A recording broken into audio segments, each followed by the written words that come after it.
All right, everybody, welcome back. You know how this works, right? We take a deep dive into whatever you are fascinated by. And boy, did we get some fascinating stuff this time.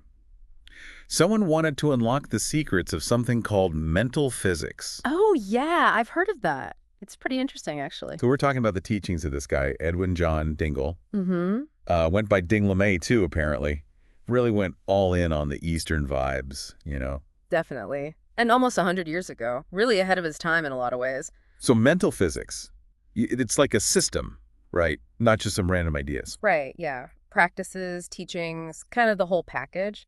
Dingle wanted to blend Eastern and Western thought, and, well, he went about it in a pretty unique way. Well, our listeners sent over a ton of material on this, so let's dive in. First of all, who was this Dingle guy?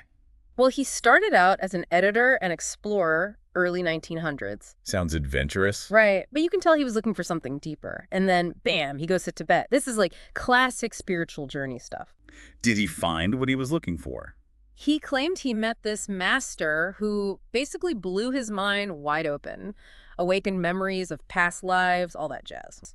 Dingle took that experience and basically built a whole system around it. So he comes back from Tibet, totally transformed, and decides to teach what he learned. Exactly. Starts giving lectures in New York City in 1927. That was the beginning of mental physics. I'm seeing a pattern here. Explorer, past lives, Tibet. Dingle's approach is holistic, It's Yeah. breathing, diet, understanding your own energy, meditation, like it's all connected. Okay, that makes more sense. But let's break it down a bit.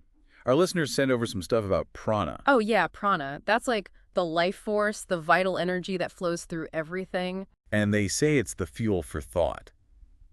That's pretty wild. Right. Mental physics suggests our thoughts aren't just like these ethereal things floating around. There's a real energy behind them. Okay, I'm trying to wrap my head around this. So, prana fuels thought.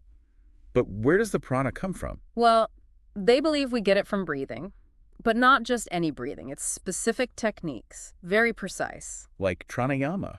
I think I've heard of that in yoga. Exactly. It's about maximizing your intake of prana from the air. The more prana you have, the more efficiently your mind works, the more creative you become. Hold on. So are they saying if I learn to breathe better, I can be like a super genius? It's about tapping into your potential, reaching higher levels of consciousness, all that. Which, now that we're on the topic, mental physics does have a lot to say about the mind. Oh, yeah, I saw that in the notes too. Something about mind substance. I wasn't really sure what they meant by that. Right. It's a bit more complex than your everyday understanding of mind. It's like, imagine a field of potential. That's your mind substance. Okay, keep going. I think I'm starting to get it. And through specific practices, breathing being a big one, you can cultivate that field. You make it fertile. You allow your full mental and creative power to blossom.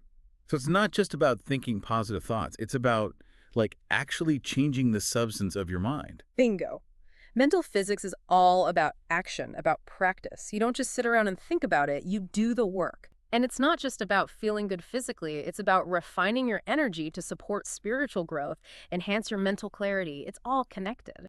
It is. And that's what makes mental physics so fascinating, right? It challenges our assumptions about who we are, what we're capable of. Speaking of which, there's this whole path of the mystic thing. What's that about? Mental physics defines a mystic as someone who directly experiences truth, life, their full potential. It's not about belief. It's about knowing. Like having a direct connection with the universe. Exactly. It's about transcending limitations, accessing deeper levels of wisdom. And mental physics believes that through meditation, anyone can cultivate these mystical abilities. So it's not just about relaxation or stress relief. It's way more than that. It's about expanding your consciousness, connecting with something bigger than yourself. It's a powerful practice. This is a lot to process. Yeah. Is there some kind of roadmap? Like, how do you even begin with all this?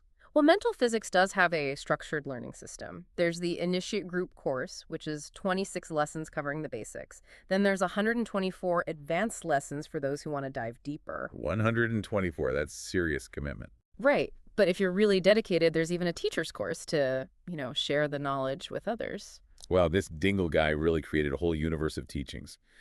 So let's try to wrap this up. We've got this fascinating blend of East meets West with a focus on breathing, prana, mental power. It's about transforming yourself on every level. Absolutely. It's a system for personal evolution, really. And, thinking about it all. Yeah. If mental physics is right about this prana stuff, about it being the fuel for our thoughts and creativity, what could that mean for us? What do you mean? Imagine unlocking levels of creativity, intelligence, spiritual awareness, things we haven't even dreamt of. Okay, now that's something to think about. Thanks for joining us for this deep dive into mental physics. It's definitely a complex topic, Yeah. but hopefully we've given you a taste of what it's all about. There's a lot to explore, that's for sure. So keep digging, keep asking questions, and see where it takes you.